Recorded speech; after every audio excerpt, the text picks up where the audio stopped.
The Immaterial Games podcast with these guys. I have butterfly wings. You have butterfly wings. Pray tell, what's going on in your little life that now you're happy that you've got butterfly wings? I'm playing Minecraft, and on the server we're on, there's a thing called trails, and I've made myself have butterfly trails. So I have butterfly wings flying around. Gonna go with like massive metallic devil wings? It's either butterfly or angel for wings. Boo. Mm, God, big bionic wings, they would have been good. you would. But, huh? What? Hey? Hey, what now? I'm confused. You're the one who started it. Whatever. This is the Immaterial Gamers podcast. Hello. Hi, Ryan! Hi, How Stefan. you doing? Ow, that hurt. Okay. My character started. My introduction of Stefan hurt him.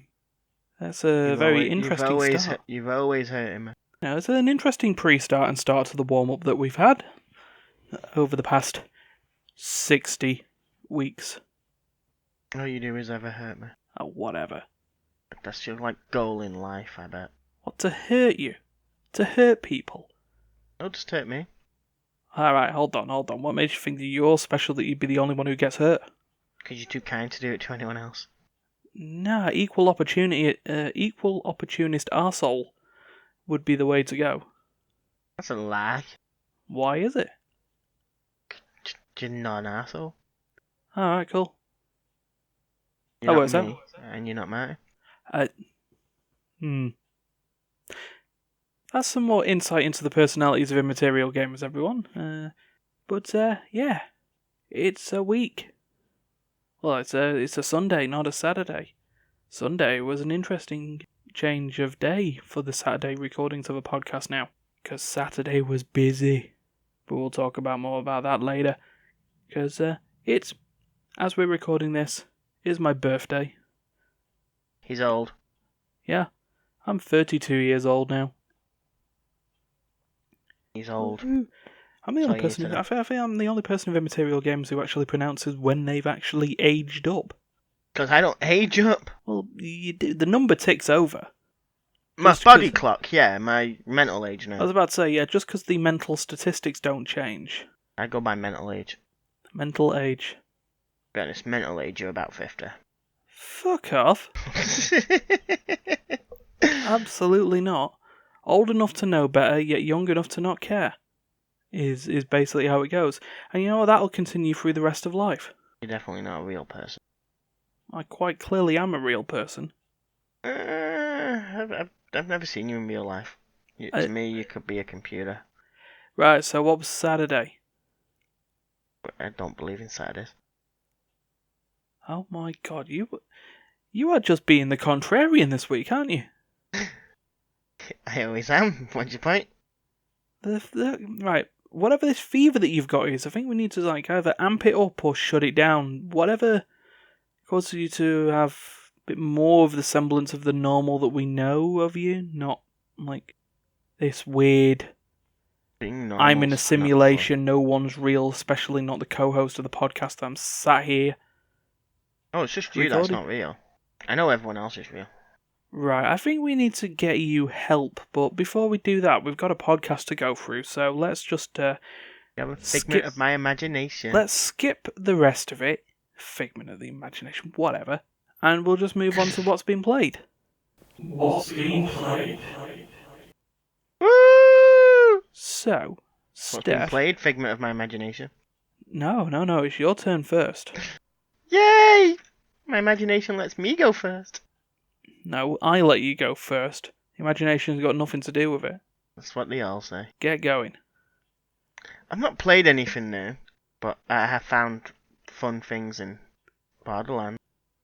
I found Rick and Morty.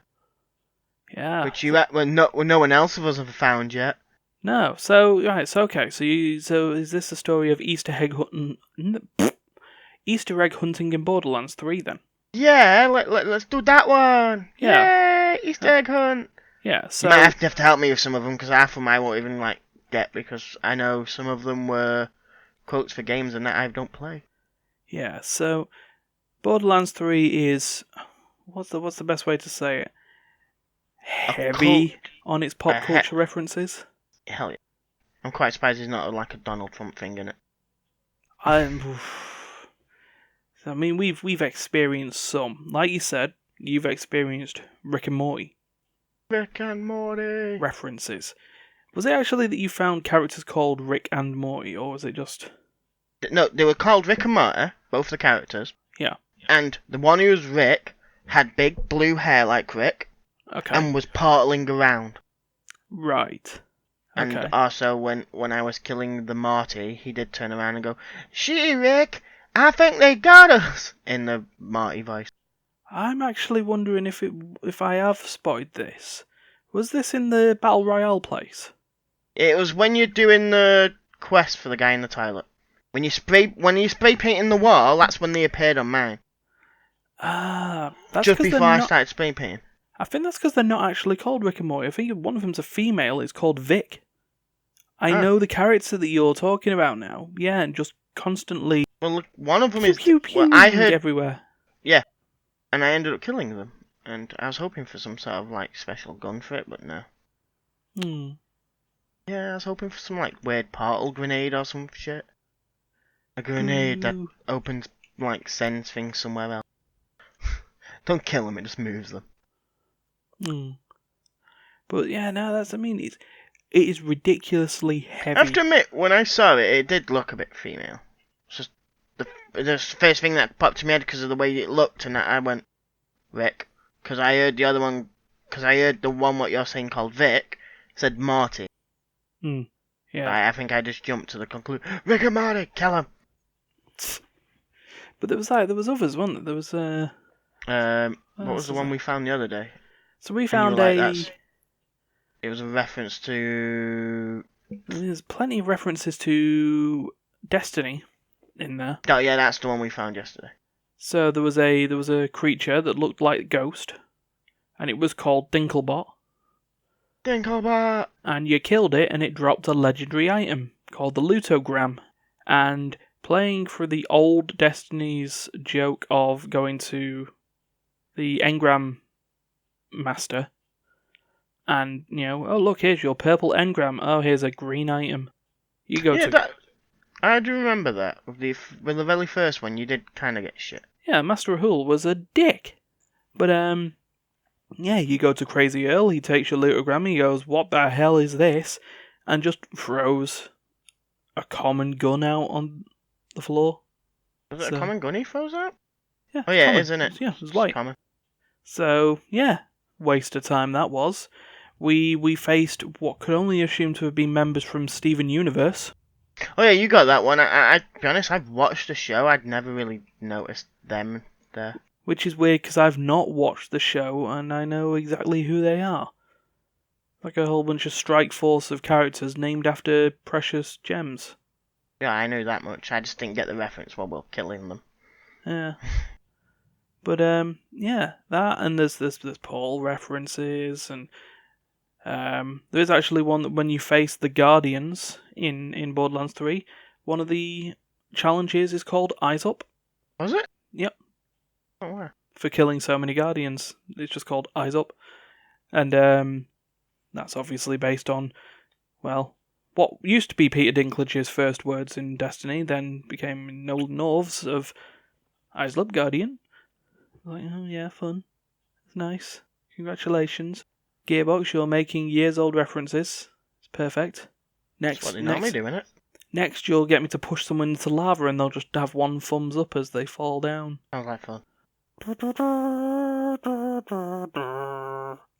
So, other than Easter eggs, have you had any other stories? Not really. Hmm. Not that I can compare in my head, anyway. Apart from the fact that I find the game's starting to become a little bit, how do I put it? It's really up and down. Like, one minute I'm under-leveled for an area, which I'm meant to be in, and the next thing I'm, like, over-leveled. Yeah, I've had that. Like I say, I think there's still some bugs that need working out, and there've been hotfixes recently, which I've been knowing because I've been in the middle of something, paused it because I needed to speak to someone, and just immediately throwing up a game update is required. Do you want to apply the update? Fuck no, I'm in the middle of a quest. Have they fixed the frame lag yet? No. That's a performance issue that needs to be rectified by a patch, not a hotfix. Yeah, true. So yeah, no luck on that. But God, they seem to be they're messing around with the. I don't know what it is with Gearbox's Borderlands story, or with Borderlands 3 in particular, because you got the beats, particularly with Borderlands 2. It hit you with emotional levels of, stuff in there, and the most characters in that were crazy or they were pricks, but none was much more of a prick than Handsome Jack. He wasn't. He was Jack. Yeah, Handsome Jack. I'll say it correctly next time. Yeah. It sounded like you said Hamster Jack. I was like, what? No, not Hamster Jack. The Ballad of Hamster Jack is not a thing. It's like the Ballad of Dead Cop. But Dead Cop is a legend. He is. He lives on in our hearts, even though he clocks in at 9 o'clock every day. It's weird. But yeah, Handsome Jack. Hey, he clocks out, but he never leaves. But yeah, he was a prick, and there were still questions like, really, how irredeemable is he? And nothing is more irredeemable in his character than the fight against Angel, 2/3 in, where he's basically, here's the story. His daughter, a siren, he's being used as a motherfucking battery to power shit at Hyperion. And he couldn't give a shit about the pain that she's having caused, and then just basically drains her to make the vault key. Sounds reasonable. And forces her to attack you, and, Again, sounds reasonable. It's not reasonable at all. Bloody well is. It's not. And then has the fucking gall to say he's now coming out for your heads because you had to kill his daughter. Like, he's sent his own family to his death and then he's unhappy that they died. Because you're to blame? No. Not really. No, because if he was, if he was half the, the dude that he should have been, he should have just come for you himself. But, you see, the other thing with Borderlands 3 is that Borderlands 3 is... I'm finding it hard to consider anyone not a prick in this game. You see, you say that, but then I watched a show the other day, I can't remember which show, about how to use your family more efficient. If you've got it, use it. If you've got your family, use them. I can't remember what show this was, I'm not sure. Are you sure this is not something in your head? No, this was a show where they were talking about, like, if you've got a family, you need to learn how to use your family. Type thing. Wow, what kind of Donald Trump inspired garbage was this? I don't know. I thought it was funny though. That's just fucking... No, you don't just... I have to go back and see what I've been watching recently. It's probably on Netflix. Sure. But yeah, okay. So that's Easter eggs and character dynamics and how... Well, I mean, that being said, before we do continue, we did get to a story beat in Borderlands where a character dies, but there's only so much you can go in the "these are pricks, we must kill them." It's in Disenchanted Season 2. Oh, Matt Groening inspired nonsense, but he's a future teller. He's not. His sweatshop animators are. Well, someone told them to do it.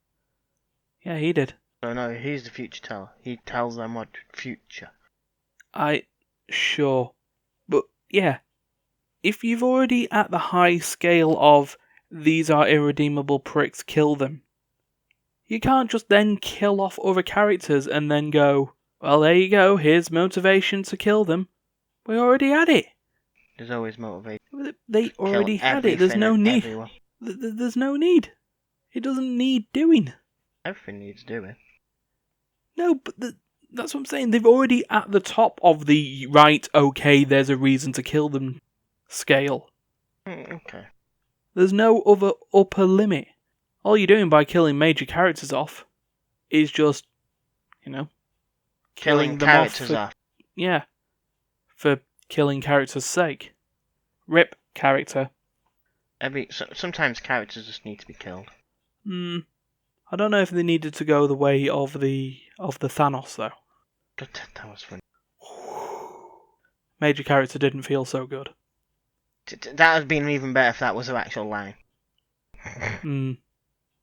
I don't feel so good. But yeah, so that was that. So. Well, at least there's a new siren somewhere. Well, yeah. Or new something somewhere. Yeah, if the rule of 6 is to be believed. I don't believe it is, and if it is, it's already been broken. I mean, technically, a Siamese twin is one until you cut them apart. Yeah, but then the other one basically didn't get powers; it basically become a leech. Yeah, but now we've learned that they can actually leech as well. True. So, to be honest, I'm actually wondering if at that point we don't know at this point because we've not got that far in the story. But I'm wondering if one will betray the other and leech him.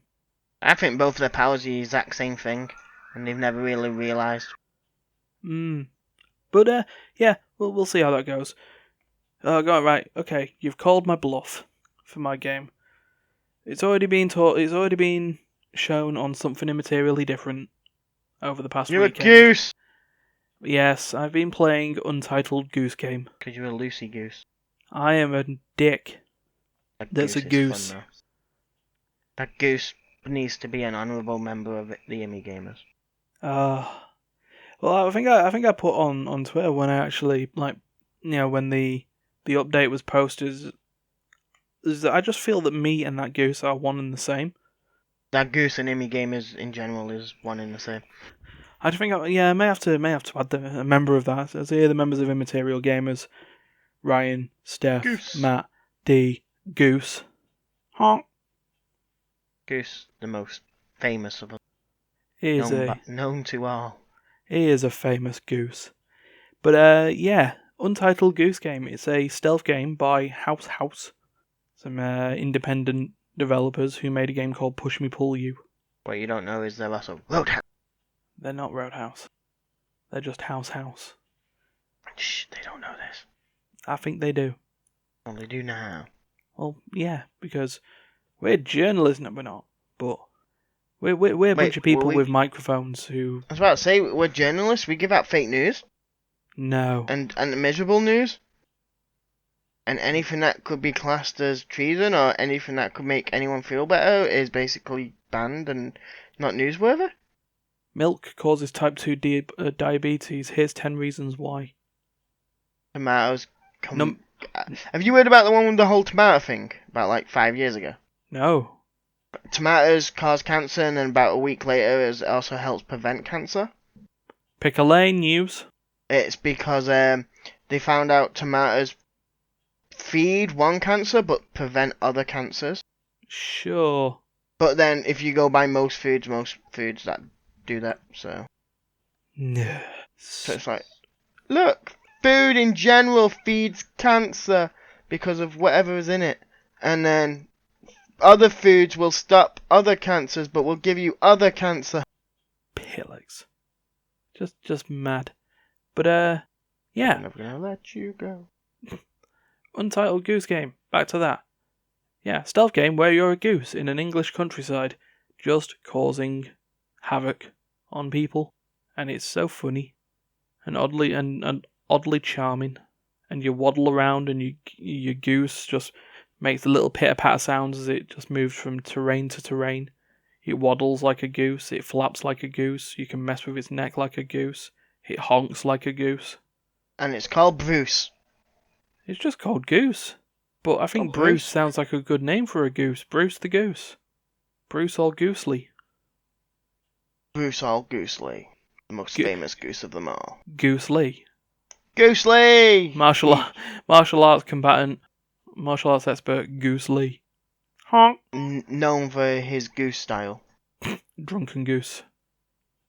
Drunken Goose. But yeah, your controls are literally you run, you bend your neck, you can pick up stuff with your beak, you can honk. That's your controls. And you have a to-do list. Which got very nice handwriting considering it's a to-do list for a goose. A to-do's list. A to-do's list? Yeah, or a to-goose list. I don't like this list no more. But yeah, you just mess with people in the village. Be it taking a hat from a greengrocer or... Not greengrocer, a gardener, groundskeeper. Panicking a boy into a phone box. Causing an argument between two neighbours. It's all good. And the bit that I like the most, there's two bits I like the most, it's all sound related. One is the fact that it's just like a Mr. Bean style comedy. Because no one says anything, the only sound effect really, in terms of speech, is a goose. Just the honk. Well, because the goose doesn't understand it, and you only get the things the goose understands. But the other bits is like when you're sneaking up behind us, like little piano music cues. How do you know a goose doesn't hear like that? What, it only hears piano and honk? And things being dragged? But it also, the honking, when you grab stuff in the beak, it does affect the honk. Which is nice. And, so it'll just do a honk, honk. But when it's got something in its mouth, it'll, be a little muffled. Honk, honk. And then if it's got a harmonica in its mouth, it'll be like, honk, honk. Wouldn't it be more? Or there's the walkie-talkie, where if it honks, it just goes, honk. Trust me, you'll like this game. It's a lot better than Brown Generic Shooter number 52. Or Medieval RPG the 40th that's not Dragon Age. But Goat Simulator? I don't want to be Goose Simulator. Nah. Goat Simulator had its time. It had gooses. Ooh, that being said, Goat Simulator versus Untitled Goose Game. or Goose Simulator. No offense, but I think the goat's gonna win. Coffee Stain Studios. House. Collaborate. Go. Bah, I told you. honk. Bah, honk. You are a honk. Honk. So, And it's sad to sound like I called you a honk. I'm not. God, don't we know it? Speak for yourself. But, that's technically the games that we played. But I've got a spot call question, and for that, we do need to talk about something else that both you and me, and then also Steve, Matt, Darius, and Martin played over the weekend. You can't prove nothing. The spot call question. Yeah, that's right. It was Quiplash. No, we played an escape game. We played spaghetti. We didn't play spaghetti. I do like playing spaghetti though. It's But just fun times. We went to an escape room yesterday. The place was called Clue HQ in Manchester, and it was very, very fun. Certainly, at least I thought so. I want to be hung. Now, well, look. Let's take into account that just out of nowhere. Oh yeah. So we got these blindfolds. Well, Probably this is a different situation I've ever been in compared to the escape rooms I've done in the past. Still the best part. That was the funniest part. Just watching six men just get given blindfolds and going, I had my blindfold on for the whole thing of that, right? I just kind of lifted it up slightly. And I did see that. Yeah, you just kind of had it over your forehead. It kind of worked as a sweatband. Oh yeah. I like how we just me and Matt put ours in the bucket. I don't want to explain too many things of the room because that's... And poured it out because we needed the bucket. Yeah, for what we needed to do, having the blindfolds in there wasn't sort of great. But yeah, it was a prison break one, and it was quite interactive, and there was a lot of stuff going on. And it was very fun, and it was where I've had number 2 in escape room successes out of 5. I was slightly concerned there when you saying this is where I had number 2, and it's like, oh, you did number 2 in the room. No, I mean there was a toilet there. But in the room. I don't remember. There was a toilet in the room, actually. Yeah. I'll give Again, you that I one. don't want to say too much because it spoils. Because I'd suggest that if you're in Manchester and you've got time, I'd give it a shot.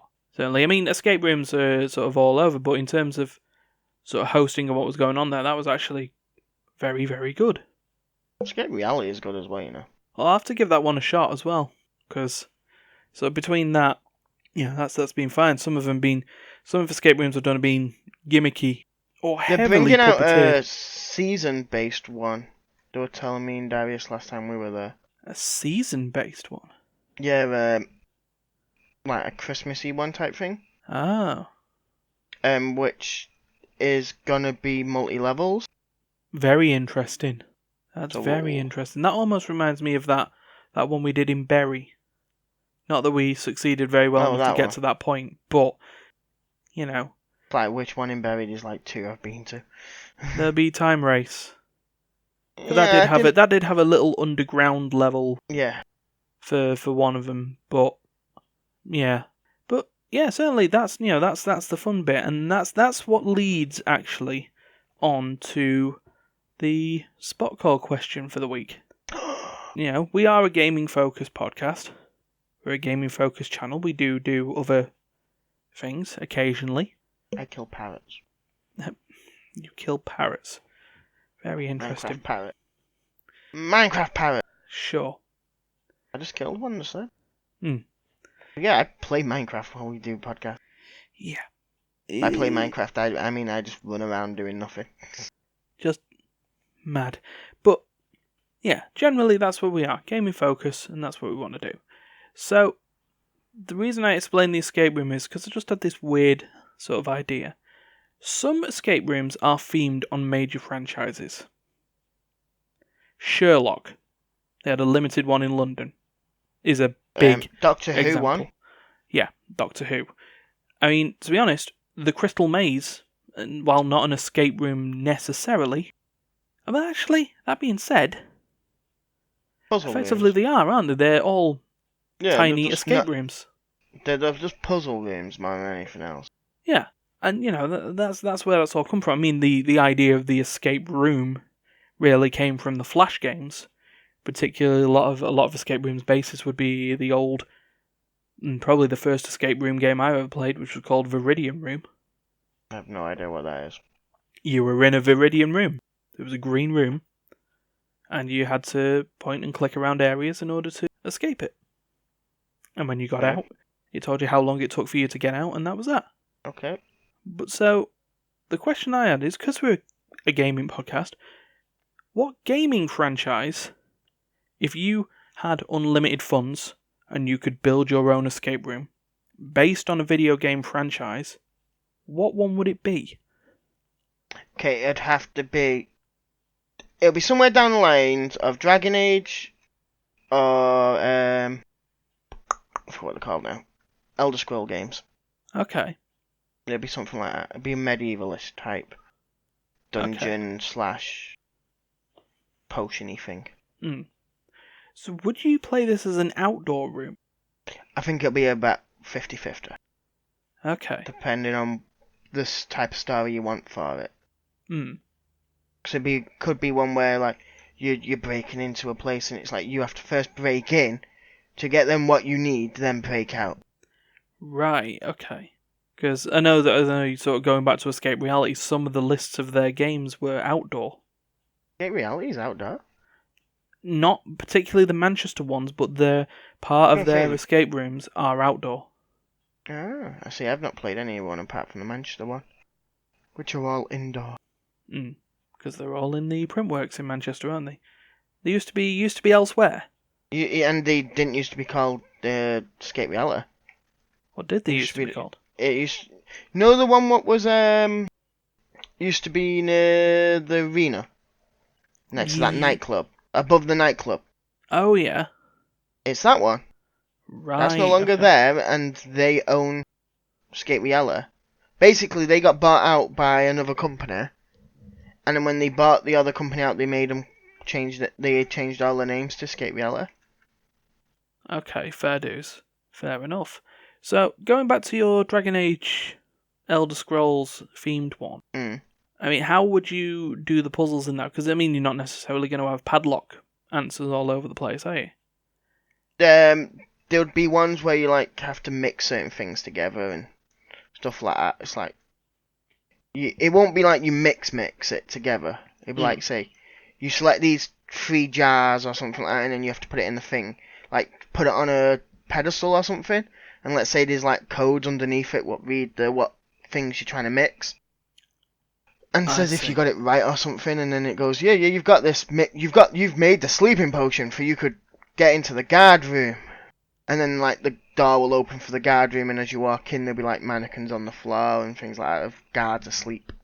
Okay. Or killed, because you've used poison instead.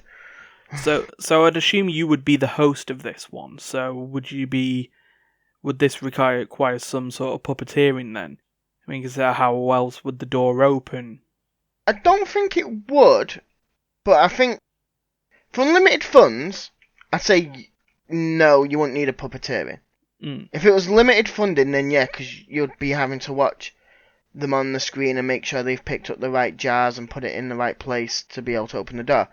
But if it was unlimited funding, no, you wouldn't really need it, because if you had the barcode underneath the jar or something and they have to put it in a specific location, you could just have a scanner underneath that would scan that code, and then once all 3 codes have been scanned and they're still there, basically you'll constantly scan it. So it always registers that item will be there, oh, that one will be there, and then it'll go, okay, all 3 of these items are in this position, I can now open the door. And it'll, like, unlock the magnet on the door or whatever it is. Okie doke. Be interesting then. Because, I mean, to go into what we've got for escape rooms at the moment, common themes are either prison breaks. Yeah, prison breaks, haunted houses. I've not really done that many haunted houses, but a lot of it's like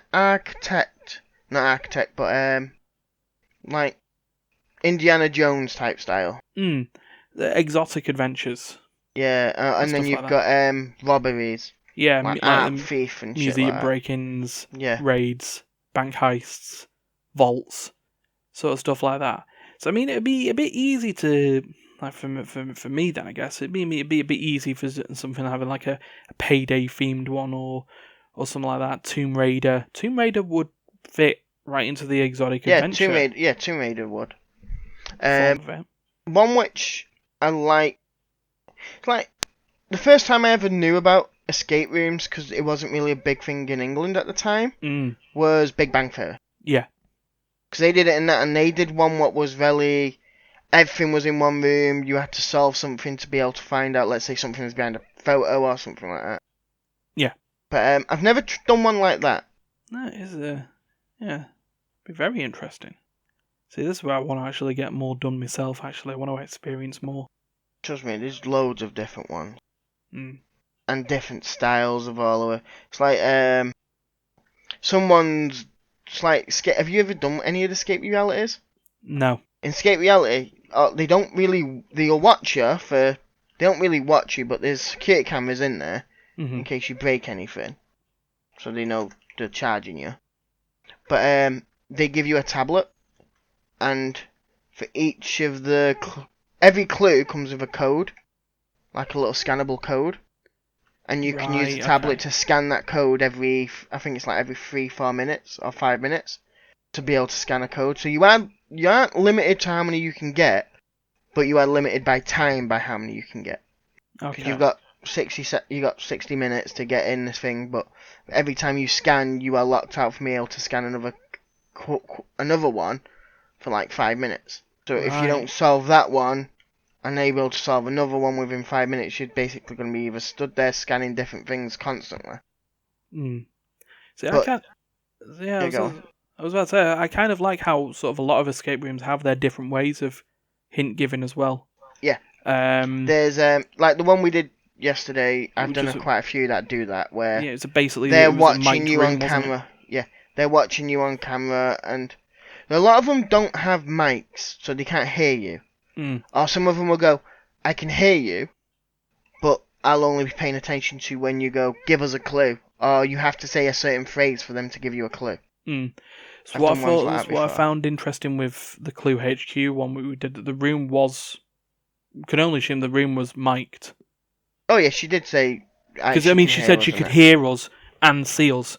Yeah. At the same time, which meant there wasn't, because I mean, like, one of the like escape rooms that we had, it was camera. There was a camera feed, but we were given a walkie-talkie. Yeah.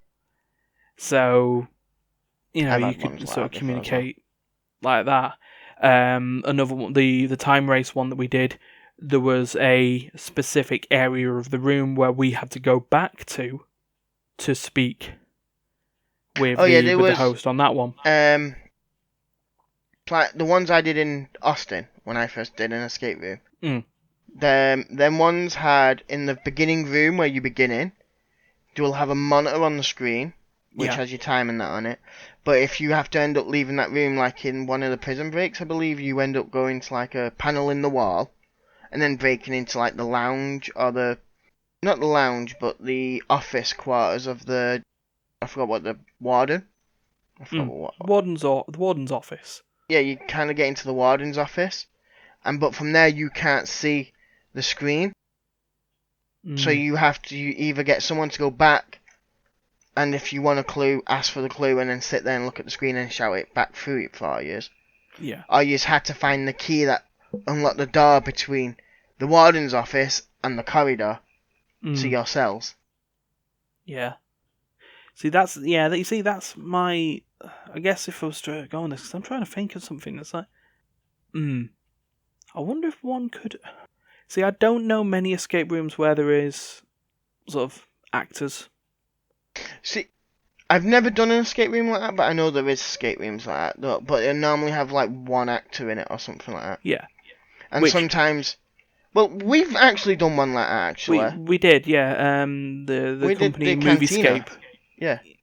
They have live actors in there. So, yeah, so we had one who was, his actor was, he was a bartender of the cantina. So it was a way of being able to monitor the room live, because that one didn't have cameras all over the place. No. So in order to sort of relay clues if we needed them or anything like that, that was done on a sort of a face-to-face basis, but the host was in character the entire time. Yes. So, that. I'm still trying to think of a sort of a game series, to be honest. No, I think it would just have to be a sort of a Tomb Raider style sort of thing, but maybe with a live actor, maybe have someone who is Lara Croft. And they'll be giving you the hints as you go along if you need it or something. Yeah. So you could sort of do it as like a sort of a training thing. Maybe an older Lara Croft has decided that her Tomb Raiding days are done, but wants to keep the Croft name or something like that. So you're an up and coming archaeologist who needs to get through these tombs, and she's got some sort of training environment to help you do it safely. So does it in the form of an escape game. So yeah. You see, that's the thing. There's plenty of stuff that you could do. I mean, sci-fi games, easy. You can easily do sort of Mass Effect inspired ones, X series. I mean, for those who are horror inclined, you could bring back a Dead Space or a Resident Evil style room. Well, I've done like Jigsaw room before. Yeah. That's a very common one to actually find, to be honest. Yeah, so less the haunted house sort of rooms and more sort of the serial killer sort of rooms. I mean, I'm sort of very intrigued as well with some of them. Again, I go back to that one that we did last night. Rooms where escaping isn't necessarily the aim. True. So there has been ones where in the game it was basically you to break in and get the item that you need and just come out the way you came. Yeah, I mean, there's one, I don't know, someone told me about it, but it wasn't necessarily, there was a high score challenge. You had your 60 minutes, but your aim was to break in to a vault, and you were scored based on how much money you could take out. Oh, see, I've not done anything like that before escaping.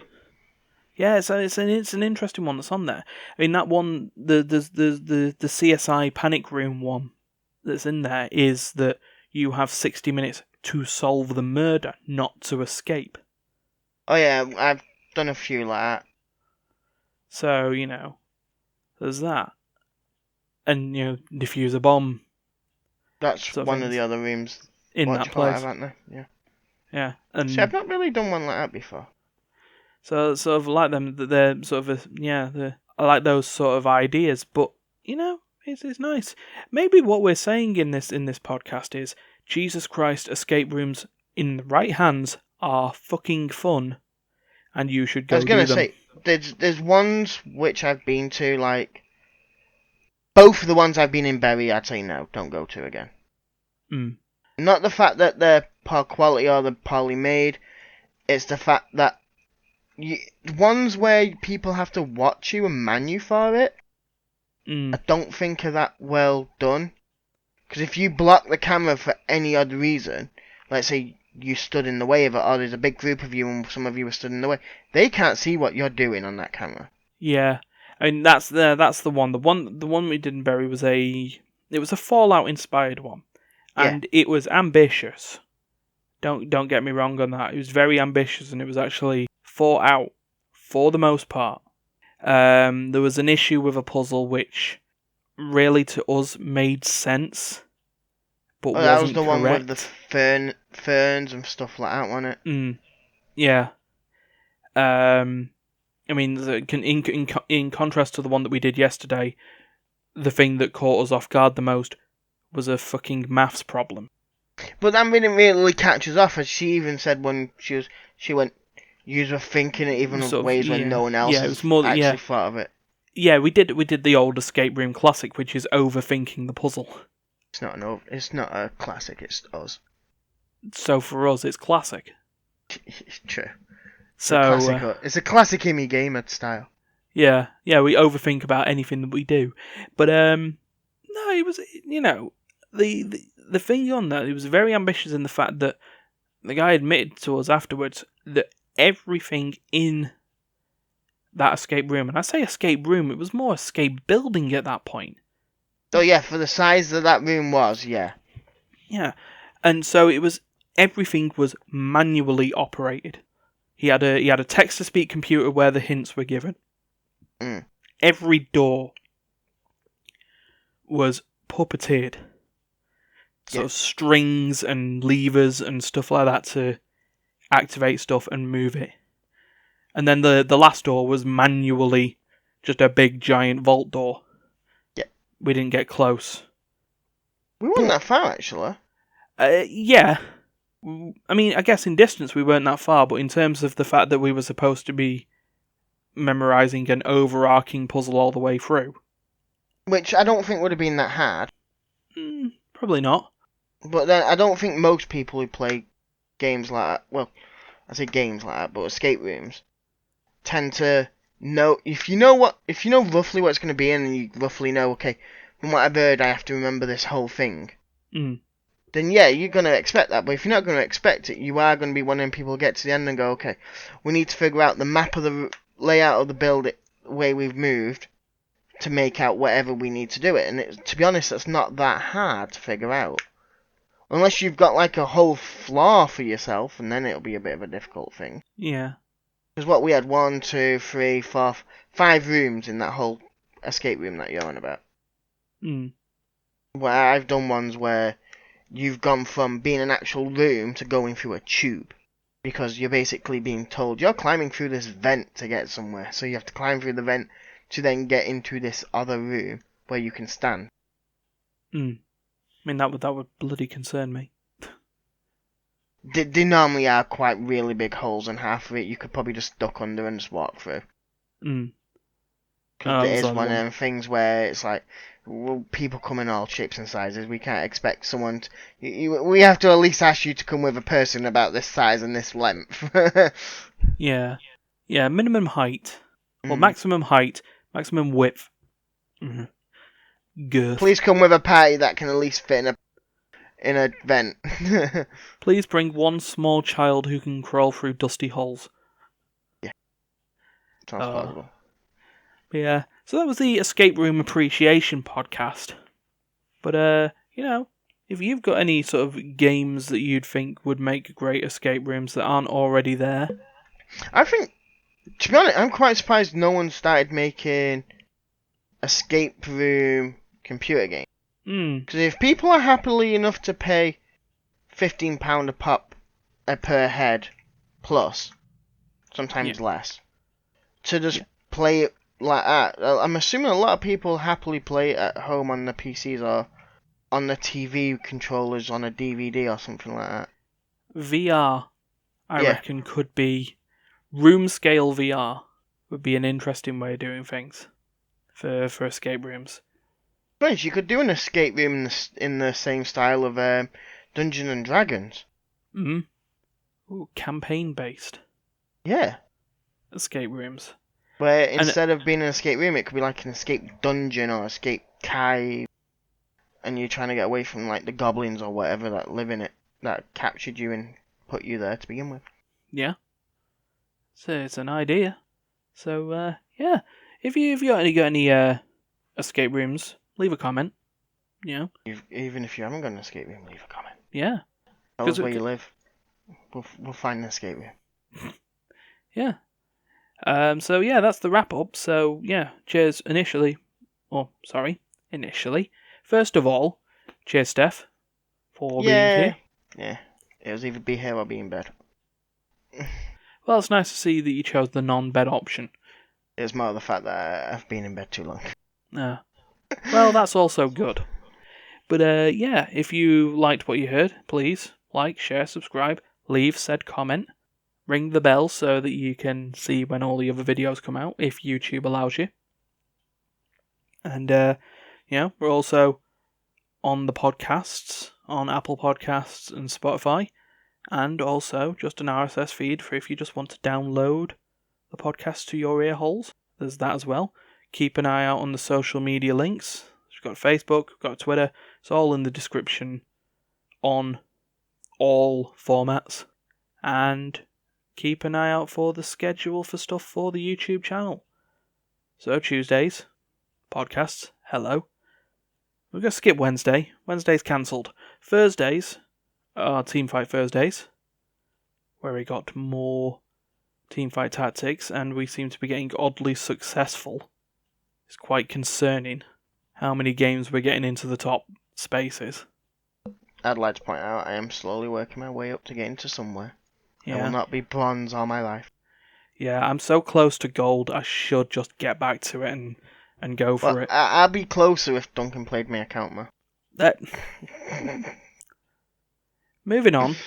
Fridays is play session. No, it's not. Wait, what's Fridays? Fridays is War Table. Is it War Table? It is War Table. Westy's still going strong in that XCOM 2. And highly suggested because he's going to be very, very busy soon to record a buffer. But, you know. What's happening soon? Christmas overtime. Oh, yeah. So, maybe record a couple of sessions and then just, edit them that way and then just have them there. So that's that. Saturdays is play session. Or, as it was last weekend, something immaterially different. Or even an immaterial take on if we feel very opinionated. I always have an opinion. Yeah, that's where we should probably also say that maybe coming soon, just random points when we decide to be opinionated enough on a particular news story that's not very long form like Immaterial Take On will end up being, everyone's been provided with the means to talk about something and ramble on for a few minutes. For example, I remember when we started the podcast and the whole thing with PlayStation across platform, and it was like everyone just sat there slagging them off, and I'm sat there going, well, it could be because of this, or this. Yeah. I would assume it would be because of, I think at the time my main argument for it was the security level of it all. Because basically you're opening it up to their backdoor as well as your backdoor. Yeah. Yeah, it could also be just hit pieces on developers that just can't seem to do things right. Like, for example, BioWare. Have you heard they've abandoned their roadmap now? Oh, yeah. Just it's gone. Updates whenever they feel like it now. That happened quite a bit ago, didn't it? No, it came out over the coming week. They delayed the roadmap. Now they've just cancelled it. I feel like we spoke about this before. Like, this is what's just gonna happen. They're gonna get rid of it all. Oh yeah, So, yeah. I feel like we predicted and it's just come true, and I've just believed that's what we've said for all along. Yeah, maybe. Yeah, sounds right. We'll go with predicted it. We were the doomsayers. It was us all along. But So is me. yeah. So Imopinionated. I don't know. Working title could happen at any point. But Sundays. Has Darius actually left anything in the folder? Let me just have a look. Sibling He said he'll be rivalries. editing today. I believe. Perfect. Sibling I asked him rivalry yesterday. will be coming back eventually. Woo! Like, yeah, because I mentioned it to him yesterday, and he said, yeah, he's gonna try getting through it, a bit of it, over and at least most of it today. Cool. But then I've not seen him come online, so I have no idea what he's doing. No. Oh, well. What happens when you get a level? Yeah. And then finally, Mondays. For those who are missing the sibling rivalry stylings of Duncan and Andrea, at least they're there on the Mondays with Better Together. Episode 5 has come out. It's an actual fight this time. No more practice battles. Are they actually fighting each other now? Well, they're not fighting each other, but they're actually better together. It's not a competitive experience. They're cooperatively going through Fire Emblem Three Houses, and they're actually at their first real fight. Oh. Oh. I want to see them murder each other. No, that's sibling rivalry. They don't really murder each other. Well, they compete against each other. There should be more arguments, more fierceness, more aggression. No, there shouldn't. Don't do that. But There should be.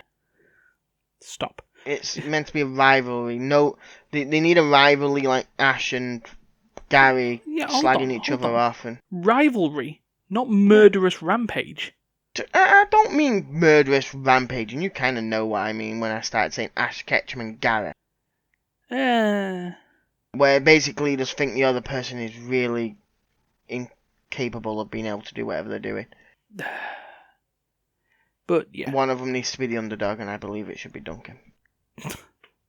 And after 22 years, we'll finally let him win one. Sure. Why? It worked for Ash Ketchum, it should work for Duncan. The only issue is Duncan would have to age. We can't really do what they did to Ash Ketchum. Ah, typical. Right, well, that's us wrapped up. So I guess it's safe to say that until next time, and next week... until someone in my in our audience can give me the youth serum. Yep, we can't do that. Please, for God's sake, don't kill each other. Kill the Lumbers. Listen to us for 1 week. Please, just for once in your life. Has anyone been murdered recently since we've started? No. We're doing good so far. But anyway. Well, we can't stop death. We want to stop mass murders. More than murders. Yeah. So until then, we'll see you. Just kill mass the vacuuming. Mass vacuuming.